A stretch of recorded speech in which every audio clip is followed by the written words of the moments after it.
Welcome to the Scoop with Dukes. I'm your host, Phillip Dukes, aka Dukes D Scoop. Check me out on Twitter and Instagram at Dukes D Scoop. And please hit the like and subscribe button. If you have not already become a member, you can look in the description of this video, see the link at the bottom, and you can also become a member. We have varying levels of support, and all support is appreciated. All right, let's dive right into it. Boo Carter is the talk of the college football world right now. Um, Phenomenal young player for the University of Tennessee outside of Chattanooga. He's out of Chattanooga, Tennessee. Right now, he's in limbo. So let's start here. There was apparently an altercation that happened maybe about a week and a half ago, and Boo hasn't been with the team since. There are a ton of rumors going on saying that Boo is on a visit to Colorado and that he's been recently working out with UCLA in player-led practices. First and foremost, the truth on those rumors is there is no truth to those rumors. I can definitively say that Boo Carter was not on a visit to Colorado this weekend. Truth. I've done a lot of research. I've talked to people in multiple programs. I've talked to multiple players. I've talked to ex-coaches. I've talked to family friends. I've talked to members of different agencies who are familiar with, I've talked to a ton of people just to confirm everything that's been going on. So he wasn't in Colorado this weekend, and he has not been in player-led practices for UCLA. All right. Before we get to the next point, we do know um, that he has sought out Omar Cooper for representation, mentorship as well. And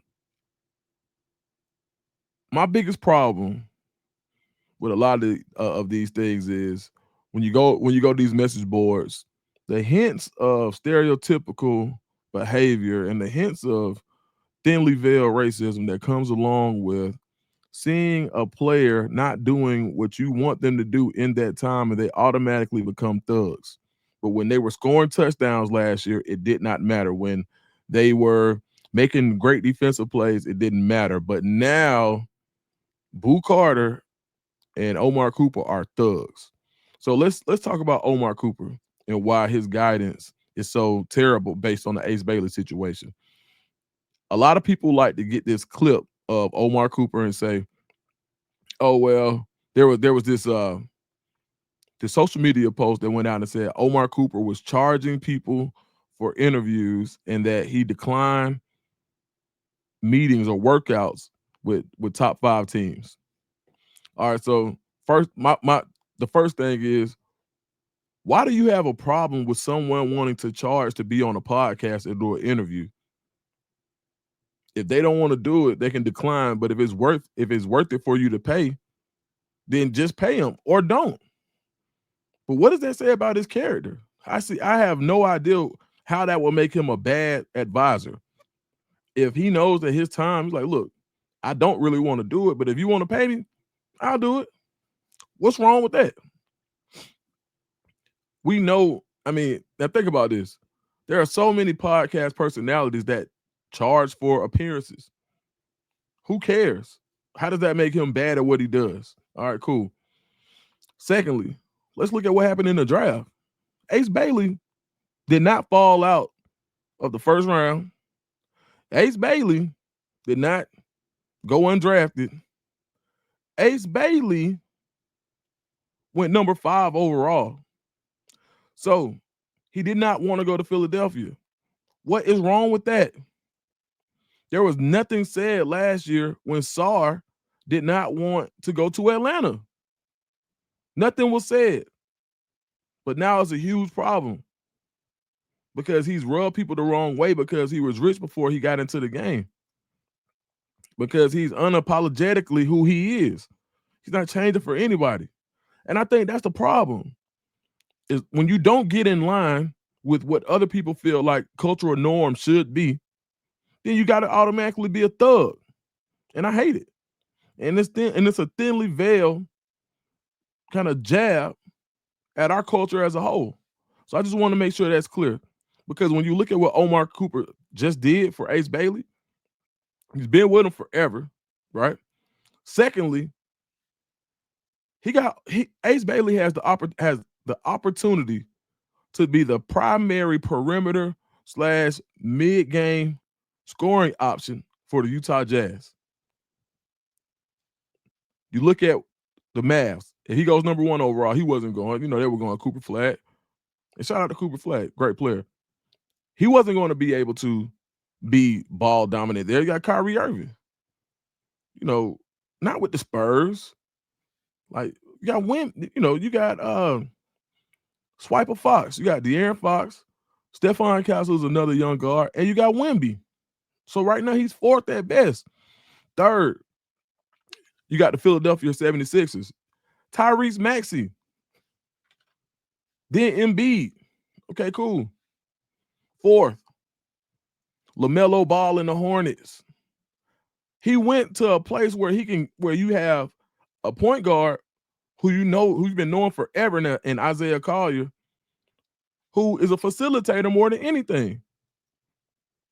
You are the perimeter guy. You can get your shot wherever you want to get your shot. Here, take the ball and go crazy. And that's what's going to make Ace Bailey successful. And that's what they wanted. And they got it. An opportunity to be the guy to score the rock from day one. And people continue to say he did not handle the situation well. And I hate it because he did. They won. They won. All right, so now how does this affect Boo Carter? In order for Boo Carter to handle this situation the right way, he's going to need he's going to need wise counsel, first and foremost. And you're going to need somebody who has experience, right or wrong, he has experience with these type of situations where it may be NCAA, school here, relationship here, those types of deals. Let's get into the altercation. So Boo Carter's going to be fine with representation. He'll be all right. Let's get into the altercation. All right, so this is where Boo Carter could have done better from what I understand. And if I'm wrong, drop it in the comments. But he did miss some team activities. And I think there was a sense of people on the team that felt like, hey, I'm sick of Boo, right? Not the whole team. Certain members of the team. Certain members of that team, when team was punished because, one band, one sound, not like team got, they lost the chance to go to the playoffs. They had games taken from their record. They had to do some punishment work. And from what I understand, somebody took the liberty to put their hands on Boo. Boo didn't start it. Somebody did put their hands on him. Now, mind you, we talk, and everybody wants to be so tough, and everybody wants to be, oh, yeah, he probably deserved it, and this is that. But, man, you can't put your hands on nobody in 2025. If Boo Carter would have did something back to him that would have took it to the next level, then it's a problem. So, in one token, he's a thug.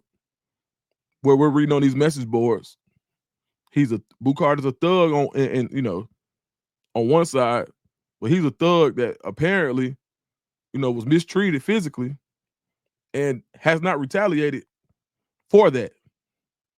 But he's a thug. He removed himself from the situation from what we're saying.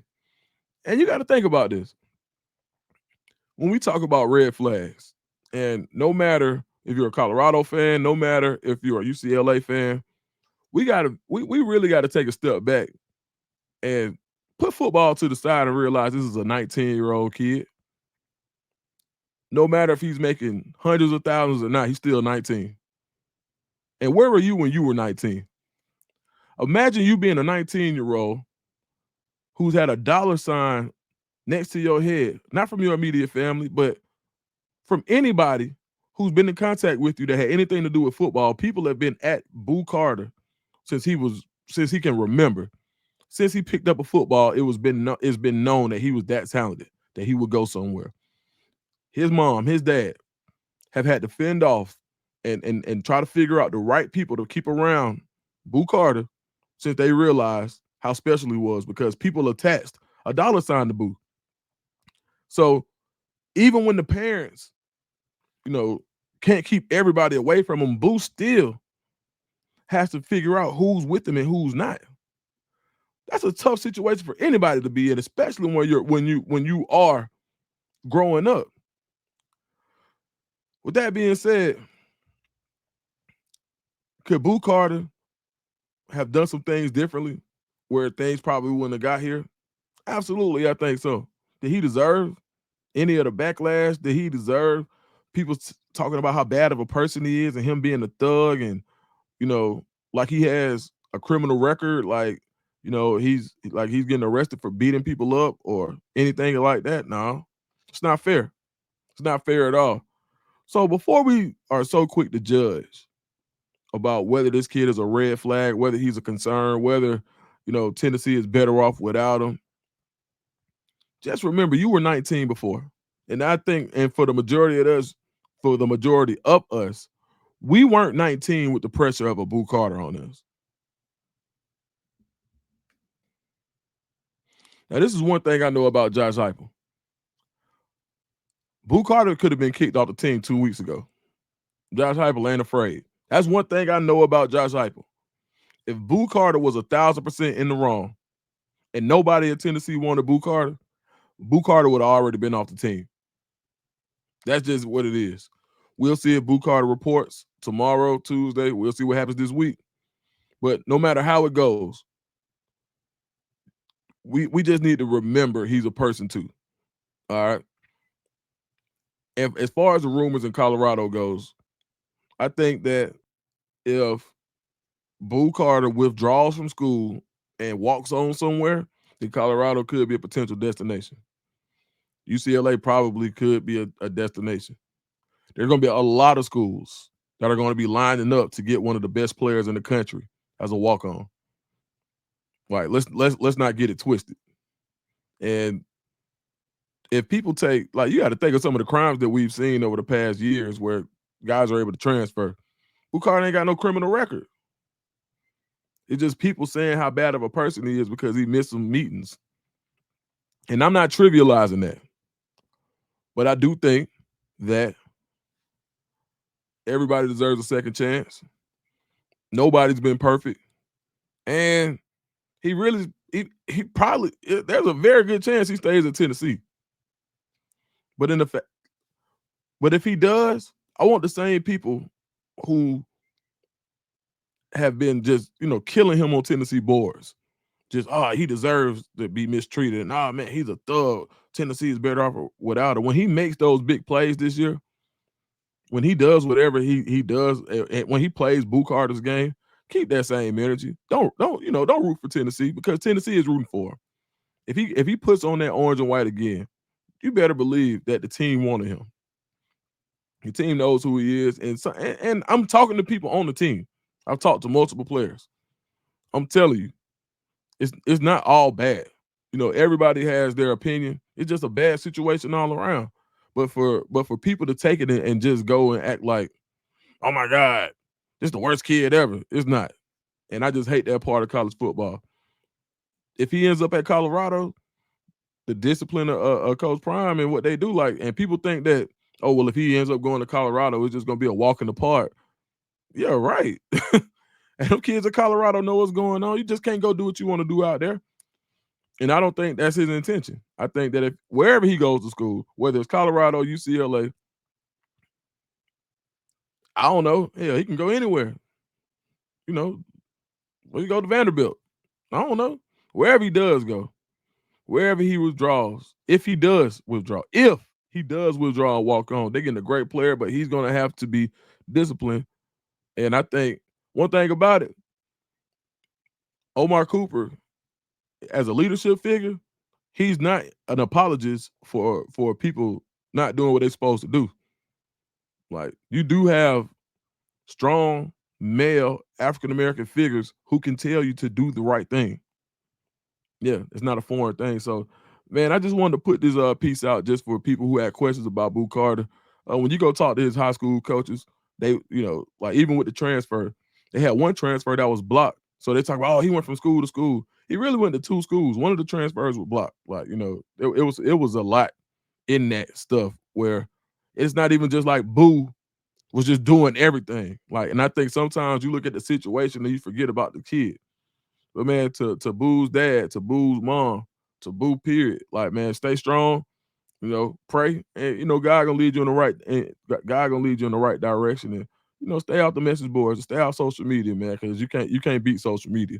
But I thought I would take some time just to clear the air and get the truth out about Boo. All right, man, that's my time. I just want to put something out. Make sure you hit the like and subscribe button. See you soon.